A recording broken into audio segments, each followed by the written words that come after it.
Hello mga Bisaya! Na ako karon diri sa St. Louis, Canada. Tungod aning business, dili ko makaari diri. And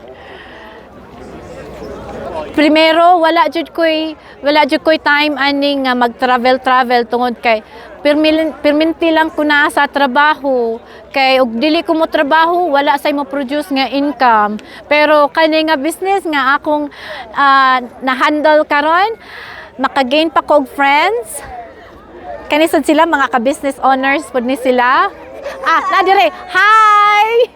And kaneng naapod sila diri tungod aning business, pero ug naa lang ka sa trabaho nga imong trabaho dili jud maka-produce in aning gatherings.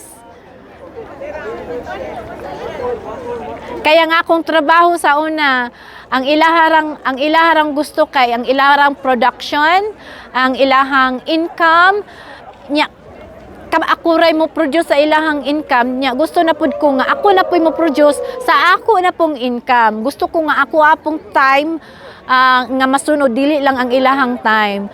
Kung dili ni sa business, di ko makaari diring tindot kaayo kinsa may dili gusto nga mo travel, di man siya gusto nga maka financial freedom. And I'm looking at the view right now, enjoying myself right here. Before dili ko maka-enjoy sa akong life tungod kay subsobra ko sa trabaho, kay dili ko magtrabaho, ang akong family walay kaunon, wa pod ko'y kaunon. So ang time na exchange nako ang akong time sa akong finances. So bisan pa og naa kay finances, wa gihapon kay time freedom, so dili balance ang imong life.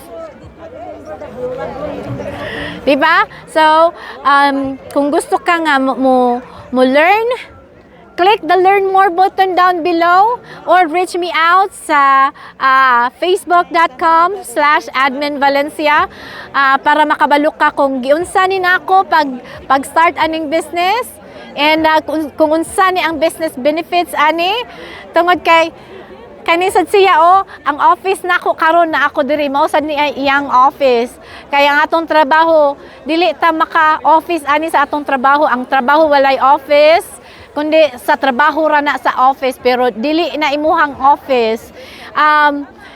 If you want to leverage more time freedom o financial freedom, reach me out or register your name sa akong website www.adminvalencia.com. Ang link dito na mapunta dito sa imuhang inbox, and or reach me out sa Facebook. Bye-bye.